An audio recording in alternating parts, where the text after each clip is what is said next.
Lecture de l'Épître aux Romains.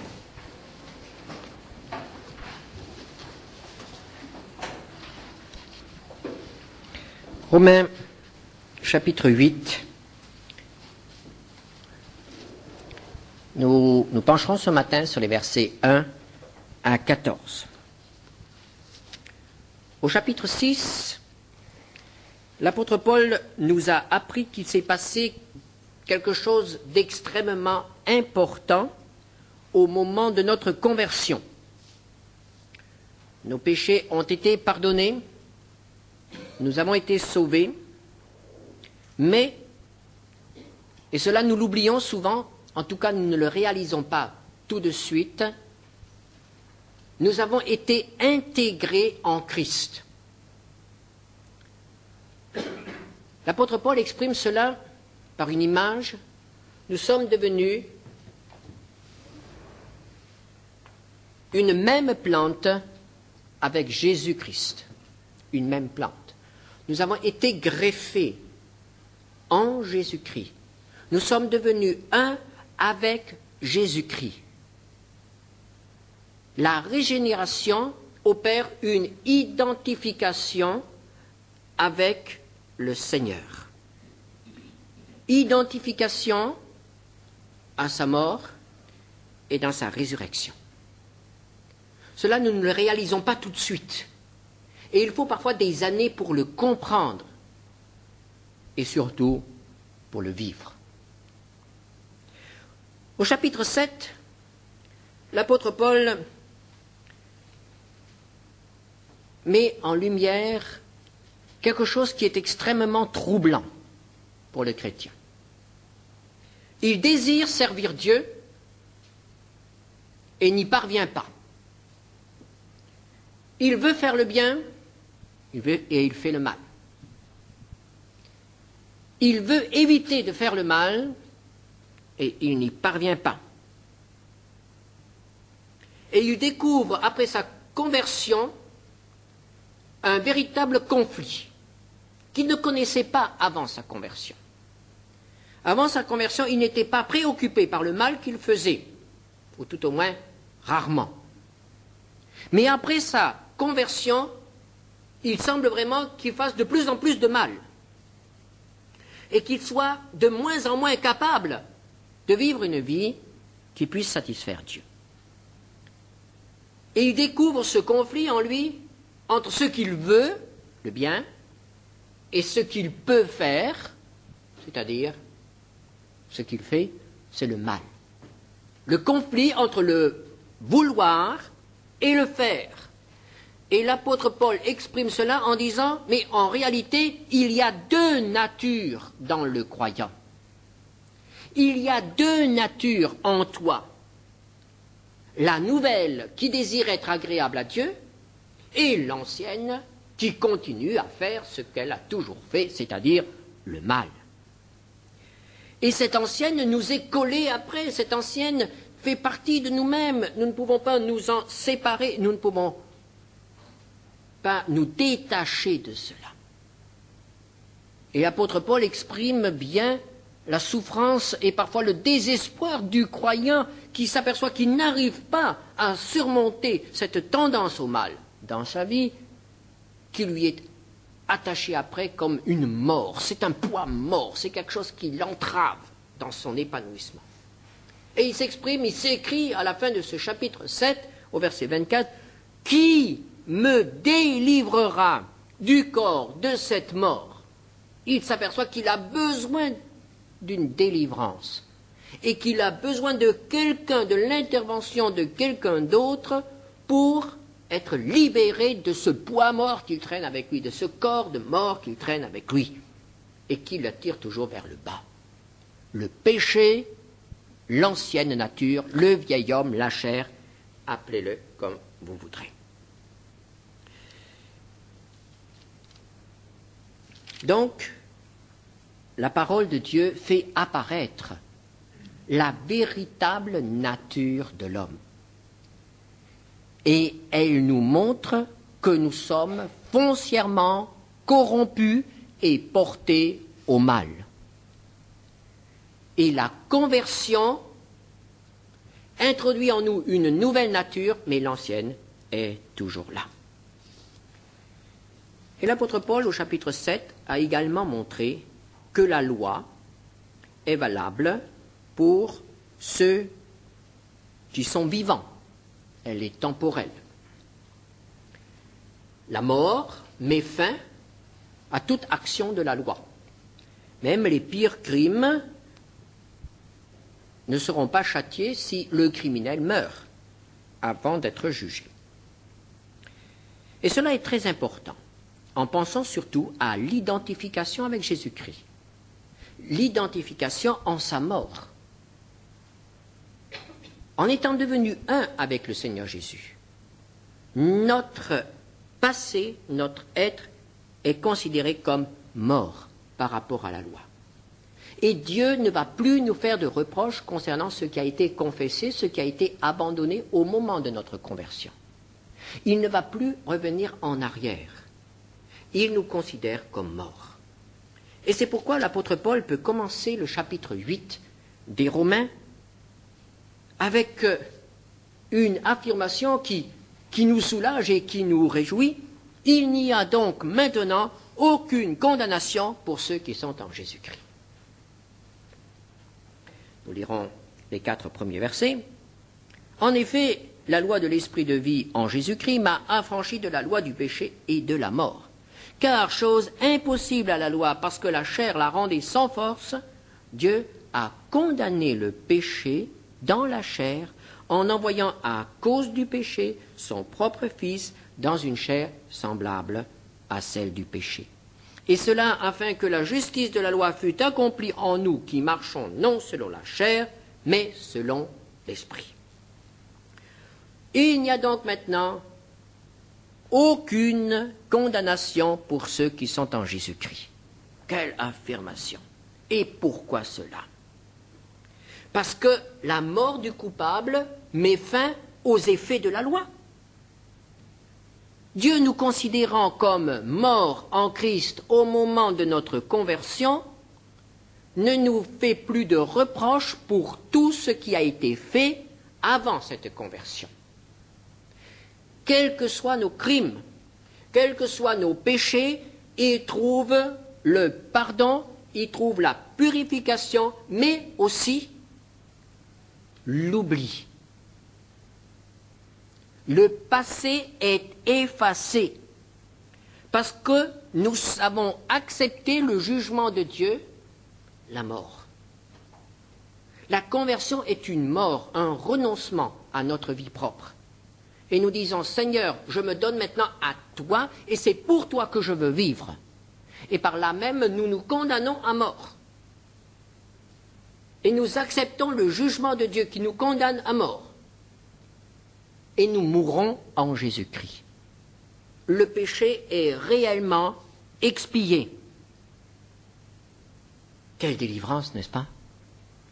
Et pour tous ceux d'entre nous qui se sont convertis à un âge avancé, quel soulagement lorsque l'on apprend, lorsque l'on réalise que ces longues années de chute, d'infidélité envers le Seigneur, de péché, tout cela est effacé et Dieu ne nous en parlera plus.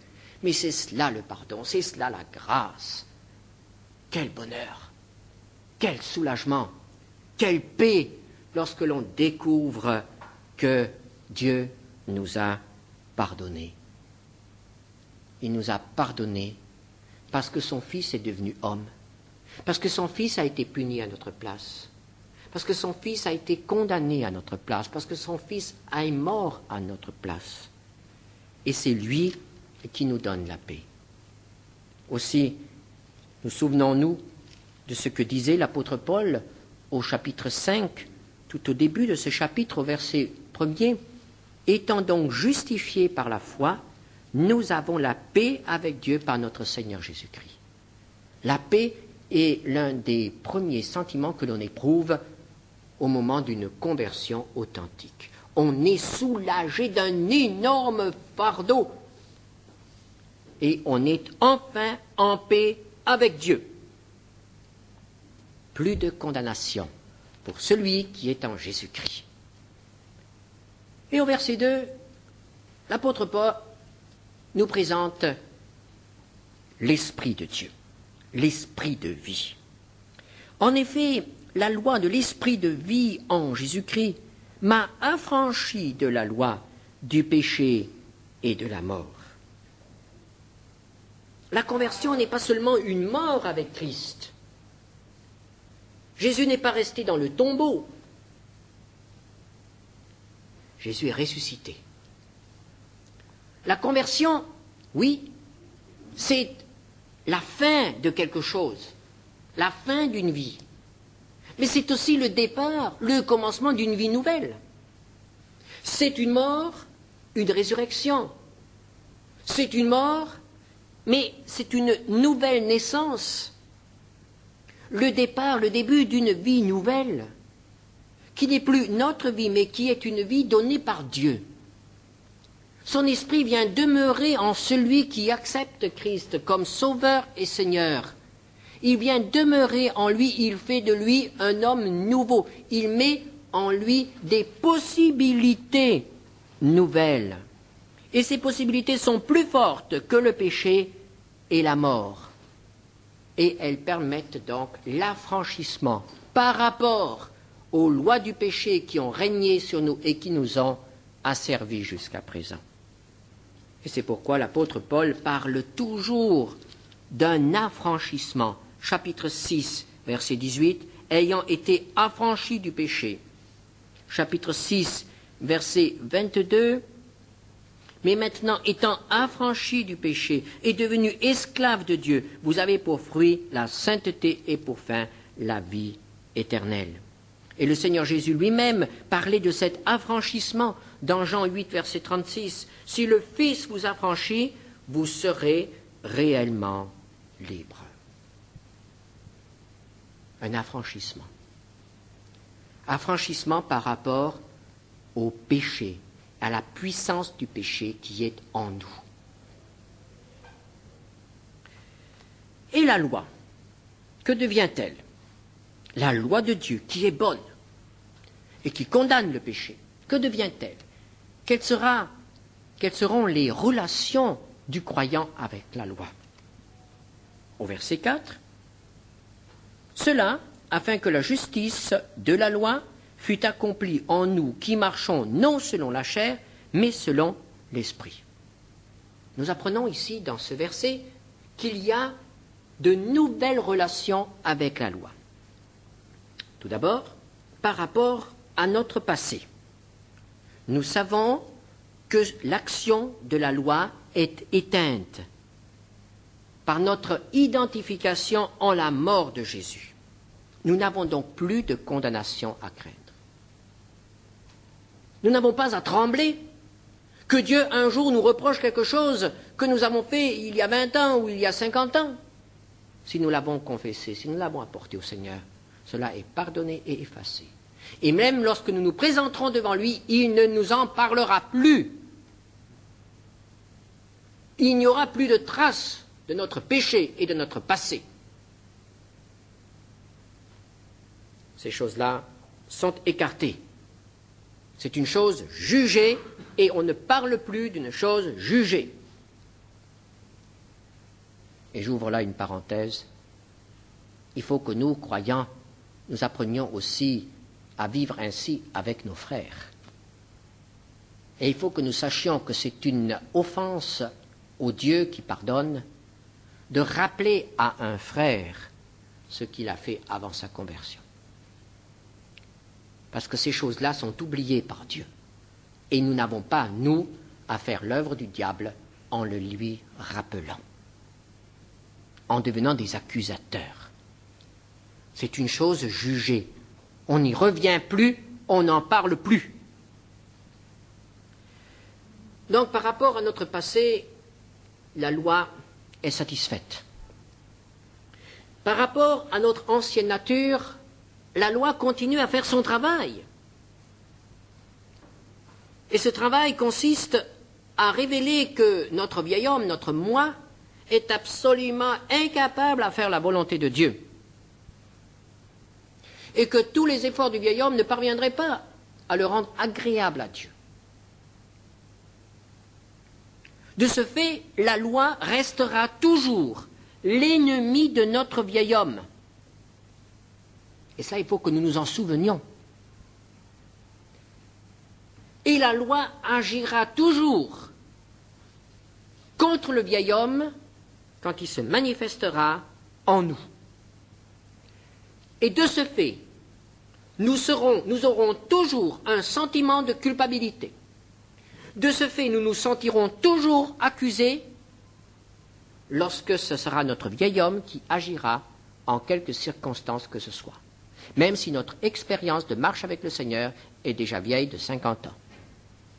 Mais si notre vieil homme se manifeste, sachons que nous aurons la loi pour ennemi. La loi ne peut pas appeler bien ce qui est mal.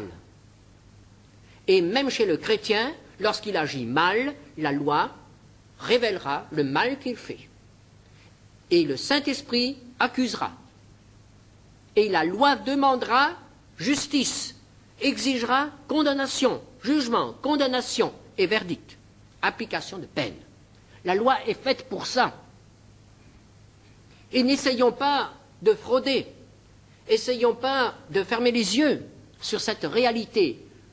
Lorsque nous avons agi selon le vieil homme, nous serons condamnés, nous serons accusés, et nous avons à accepter cette accusation et cette condamnation de la loi. Et à demander pardon. Et à partir du moment où nous sommes d'accord avec Dieu pour condamner ce que nous venons de faire, à ce moment-là, le pardon est acquis et c'est de nouveau une affaire jugée au bénéfice du sacrifice de Christ, au bénéfice du sang de Jésus qui nous purifie de tout péché. Mais beaucoup d'enfants de Dieu oublient ce rôle de la loi et essayent de se justifier devant la loi lorsqu'elle les accuse, et c'est la raison pour laquelle ils n'arrivent plus à trouver la paix de leur conscience, qui continue d'accuser, puisqu'il n'y a pas de satisfaction de la loi.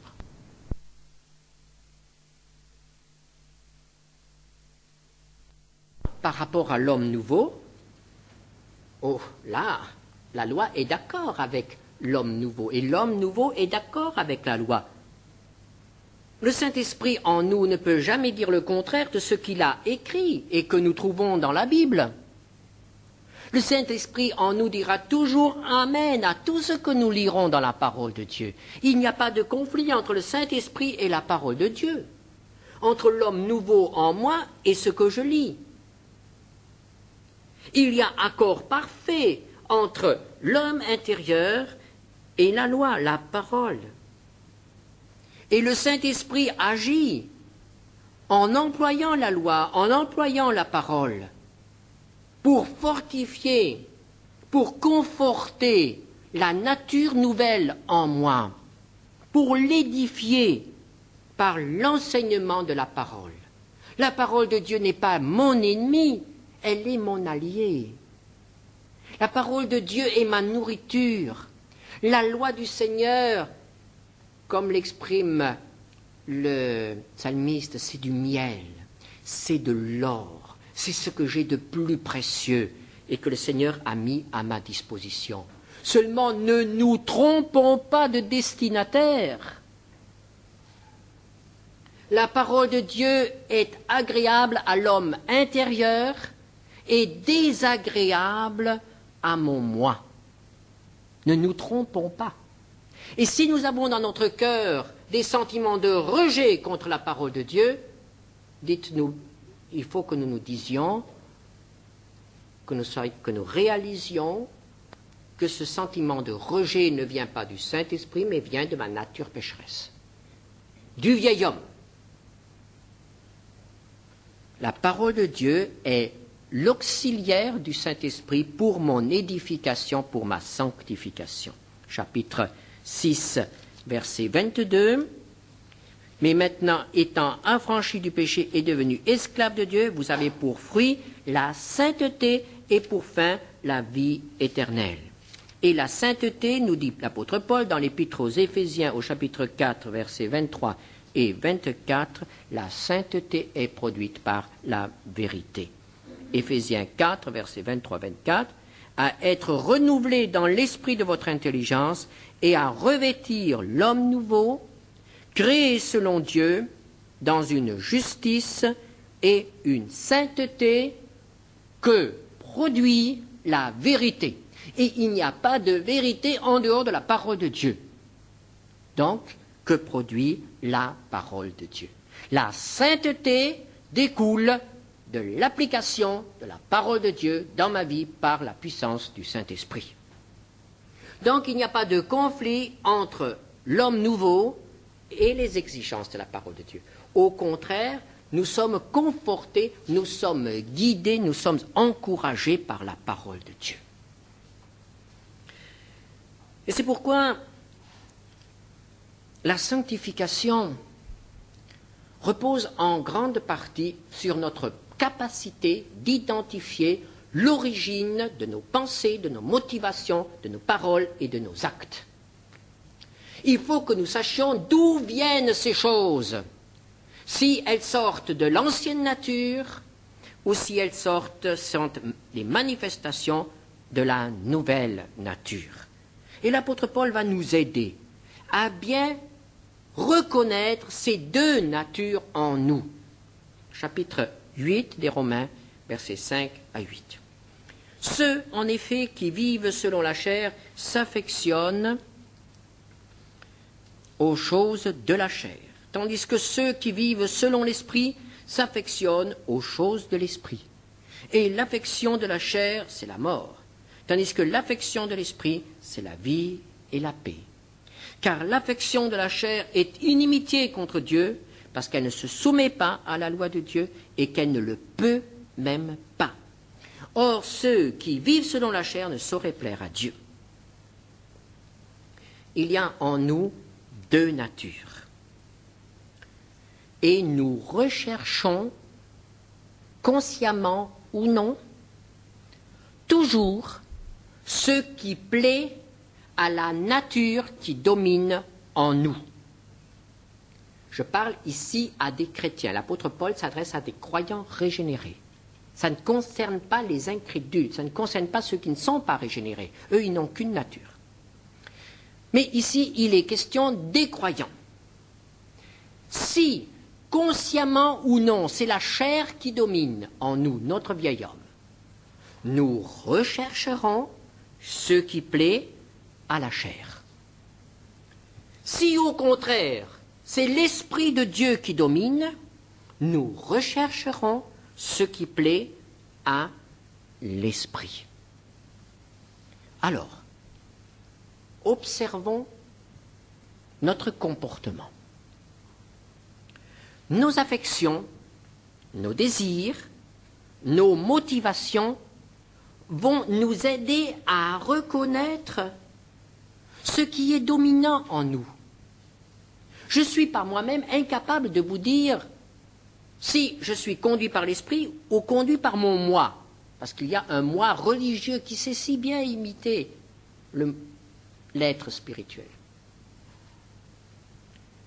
Alors comment reconnaître?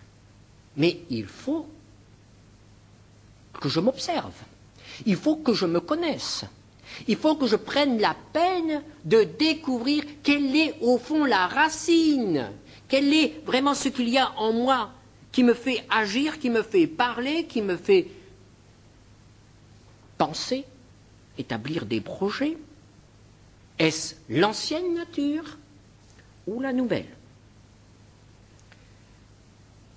Vous connaissez bien ce dicton, dis-moi qui tu hantes et je te dirai qui tu es. Eh bien, on pourrait le transformer et dire, dis-moi ce que tu aimes et je te dirai ce que tu es. Si tu aimes les choses de la chair, tu es dominé par la chair. Si tu aimes les choses de l'esprit, tu es dominé par l'esprit. Qu'est-ce que la chair? Lorsque l'on évoque le mot chair, la chair, on pense à beaucoup de choses mauvaises et parfois exclusivement à ce que l'on appelle les péchés de la chair. L'apôtre Paul, quand il emploie ce mot chair, l'emploie d'une manière générale pour désigner tout simplement notre ancienne nature, le moi, exactement ce que j'étais avant ma conversion. Avant ma conversion, j'étais un homme avec ses qualités et ses défauts. Il y avait de bonnes choses, il y avait de mauvaises choses, comme tout le monde. Alors, la chair, ce ne sont pas seulement les mauvaises choses, mais ce sont aussi les bonnes choses. Tout. Mes qualités, mes défauts, mes forces, mes points forts et mes faiblesses, mes points faibles. Alors, l'ancienne nature, la chair, on pourrait l'appeler tout simplement le moi. Le moi. Mon intérêt, mon plaisir, ma gloire, mon honneur, mes projets, mes opinions, ma manière de faire, mon caractère, mes réussites, mon expérience. Toutes ces choses-là, c'est moi. Moi. Et la parole de Dieu dit, eh bien ça c'est la chair. Alors, lorsque, en tant que chrétien, en tant qu'enfant de Dieu, je me surprends à rechercher, par exemple, la gloire qui vient des hommes. Lorsque j'aime qu'on me dise « Ah, vous êtes quelqu'un de très bien. Ah, vous êtes un grand croyant. Vous êtes un saint homme. » Lorsque j'aime entendre ces choses-là,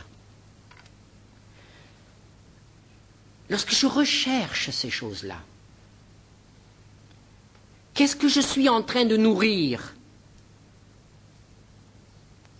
L'homme nouveau, créé par le Saint-Esprit, qui est humble?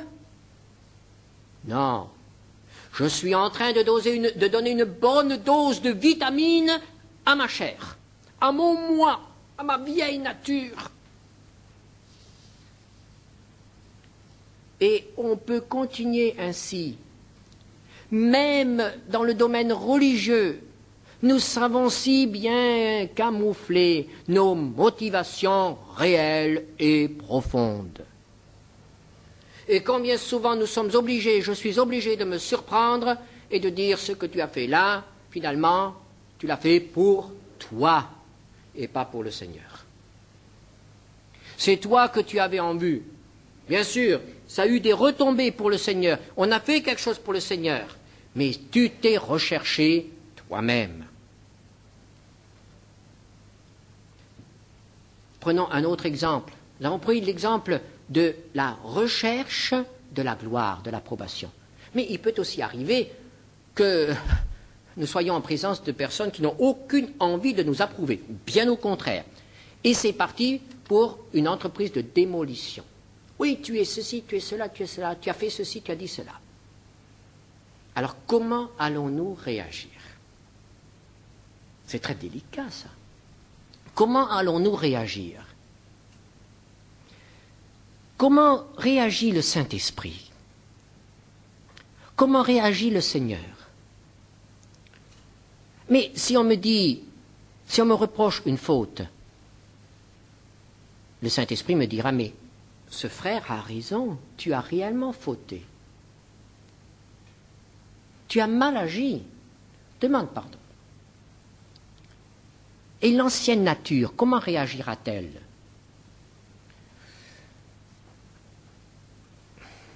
elle est assez éclairée pour ne pas nier le fait. Mais comment réagira-t-elle? Elle va aussitôt chercher des excuses, des circonstances atténuantes. Oui, mais je n'avais pas de mauvaise intention. Oui, mais, ou bien alors, au contraire, sachant que l'offensive est la meilleure défensive, on va répondre au frère, oui, mais tu t'es pas regardé. Et toi, qu'est-ce que tu as fait? Si tu avais été plus correct avec moi, moi je n'aurais pas agi ainsi avec toi. Crac. Croyez-moi, ce n'est jamais le Saint-Esprit qui agit ainsi. Ce n'est jamais le Saint-Esprit qui parle ainsi. Et nous devons reconnaître, c'est de nouveau la chair, c'est de nouveau le moi qui s'est défendu. C'est de nouveau le moi qui n'a pas voulu mourir. C'est de nouveau le moi qui a voulu être glorieux ou ne pas perdre la face. Qu'est-ce qui nous fait agir? Qu'est-ce qui nous fait parler? Qu'est-ce que nous aimons? Et alors, lorsque nous agissons ainsi, aussitôt, il y a opposition de la loi. La loi se manifeste et nous dit « tu as mal agi, tu as mal agi ». Et elle accuse. Elle accuse. Et il y a rupture entre le Seigneur et nous. Il n'y a plus la paix, il y a la guerre. Et quand on s'éloigne du Seigneur, il y a la mort. Versets 6 à 8. L'affection de la chair, c'est la mort. Tandis que l'affection de l'esprit, c'est la vie et la paix. L'affection de la chair est inimitié contre Dieu, parce qu'elle ne se soumet pas à la loi de Dieu, et qu'elle ne le peut même pas. Or, ceux qui vivent selon la chair ne sauraient plaire à Dieu. Et l'esprit. Quel est le but de l'esprit? Le but de l'esprit, c'est toujours la gloire de Dieu. C'est toujours le Seigneur Jésus en premier. Ça, c'est le but de l'esprit. On le reconnaît facilement. Et que va-t-il produire en nous? Eh bien, il va produire en nous l'affection des choses de Dieu. Colossiens 3, versets 1 à 4. Si donc vous êtes ressuscité avec Christ, vous voyez, on revient toujours à la même notion. C'est l'homme nouveau, là. Cherchez les choses d'en haut, où Christ est assis à la droite de Dieu. Affectionnez-vous aux choses d'en haut, et non à celles qui sont sur la terre. Car vous êtes morts, et votre vie est cachée avec Christ en Dieu. Quand Christ, votre vie, paraîtra, alors vous paraîtrez aussi avec lui dans la gloire. Cherchez les choses d'en haut, affectionnez-vous aux choses de l'esprit. Et l'affection de l'esprit, c'est la vie et la paix. Pourquoi la vie? Parce qu'elle nous rapproche du Seigneur. Pourquoi la paix? Parce qu'il n'y a plus de conflit entre le Seigneur et moi, son enfant. Discerner les deux natures. Discerner l'origine de nos motivations et de nos actions. Et nous continuons à partir du verset 8. Or, ceux qui vivent selon la chair ne sauraient plaire à Dieu. Pour vous, vous ne vivez pas selon la chair, mais selon l'Esprit, si du moins l'Esprit de Dieu habite en vous. Si quelqu'un n'a pas l'Esprit de Christ, il ne lui appartient pas. Et si Christ est en vous, le corps, il est vrai, est mort à cause du péché, mais l'Esprit est vie à cause de la justice. Et si l'Esprit de celui qui a ressuscité Jésus d'entre les morts habite en vous, celui qui a ressuscité Christ d'entre les morts rendra aussi la vie à vos corps mortels par son Esprit qui habite en vous. Ainsi donc, frères, nous ne sommes point redevables à la chair pour vivre selon la chair. Si vous vivez selon la chair, vous mourrez, mais si par l'Esprit vous faites mourir les actions du corps, vous vivrez. Car tous ceux qui sont conduits par l'Esprit de Dieu sont fils de Dieu. Et nous voyons que la présence du Saint-Esprit est déterminante dans notre vie. Tout d'abord, elle détermine notre appartenance à Jésus-Christ. Si quelqu'un n'a pas reçu l'Esprit de Dieu, il n'appartient pas au Seigneur. Elle est déterminante en ce qui concerne la victoire sur le péché. Nous n'avons en nous-mêmes aucun pouvoir, aucune force pour résister à notre chair, à notre moi, aux tendances, aux péchés qui se manifestent en nous. Et enfin, elle est déterminante pour notre résurrection. Si nous n'avons pas le Saint-Esprit maintenant, nous ne ressusciterons pas lors de la résurrection en gloire des enfants du Seigneur. Le Saint-Esprit est déterminant pour la victoire sur notre moi. C'est ce que nous rappelle l'apôtre Paul à partir du verset 12. Nous ne sommes point redevables à la chair pour vivre selon la chair. Nous n'avons plus besoin d'obéir aux incitations venant de l'ancienne nature. Cette force qui nous tire vers le bas, cette force qui veut toujours nous mettre en avant, ce vieil homme qui nous joue de si mauvais tours, mais il n'a plus de droit sur nous. Nous ne sommes plus obligés de lui obéir. Nous pouvons lui dire « Ta place est sur la croix et non sur le trône. Tu n'es pas aux commandes de ma vie, c'est l'Esprit de Dieu qui est aux commandes de ma vie. Et je n'ai plus à t'obéir, et je n'ai plus à te protéger, et je n'ai plus à chercher à te justifier, et je n'ai plus à chercher à te nourrir. Et lorsqu'on attaque le vieil homme en moi, je n'ai pas à le défendre, j'ai à dire oui, merci mon frère parce que tu m'aides, je suis d'accord avec toi, je suis un misérable, mais merci Seigneur, j'ai été pardonné. Par l'Esprit, faites mourir les actions du corps. C'est le Saint-Esprit qui nous donne la force de résister. Et nous nous épuisons en vain à vouloir résister seuls contre l'Esprit de Dieu. C'est l'affaire de l'Esprit, contre la chair. C'est l'affaire de l'Esprit de Dieu. Laissons-le agir. Il est l'Esprit de puissance qui peut repousser, qui peut mettre notre vieil homme à sa place, c'est-à-dire sur la croix. Quelle est la différence entre le chrétien charnel et le chrétien spirituel? Les deux ont le Saint-Esprit. L'un continue à faire ce qui lui plaît. Il est religieux, il est croyant et il est sauvé. Et de temps à autre, il sert le Seigneur. Mais c'est lui qui dirige sa vie. C'est le chrétien charnel. Le chrétien spirituel est celui qui a mis le Saint-Esprit aux commandes de sa vie et qui est à sa disposition. Le chrétien spirituel est celui qui est dominé par le Saint-Esprit. Connaissons-nous la différence? La vivons-nous? Comme vous le voyez, il s'agit d'abord de nous connaître nous-mêmes. Et il faut avoir le courage de discerner et d'étiqueter, de nommer ce qui est à l'origine de nos pensées, de nos paroles et de nos actions. En quelque sorte, faire l'inventaire. Là, j'ai agi, je crois, selon Dieu. Là, au contraire, j'ai agi selon le moi. Et c'est très, très instructif, cela. Et c'est le chemin qui conduit à la délivrance. Et à la fin de tous ces horribles conflits que connaissent les chrétiens, qui peuvent s'épuiser pendant des années, des dizaines d'années, à vouloir s'améliorer eux-mêmes, alors que nous ne pouvons absolument pas nous améliorer nous-mêmes. C'est exclu. Prions ensemble. Nous te rendons grâce, Seigneur, parce que la victoire est possible. Et elle est à notre portée, à partir du moment où nous avons enfin le courage de reconnaître que notre ancienne nature est mauvaise et que nous avons à la condamner. Oh Seigneur, tu sais combien souvent nous agissons encore selon notre moi, selon notre chair. Et pardonne, Seigneur, le témoignage négatif qui est rendu lorsque nous agissons selon notre chair. Et nous pouvons, en quelques instants, détruire auprès de nos frères tout ce que nous avons essayé de bâtir lorsque nous nous laissons dominer par la chair. Veuille pardonner, Seigneur.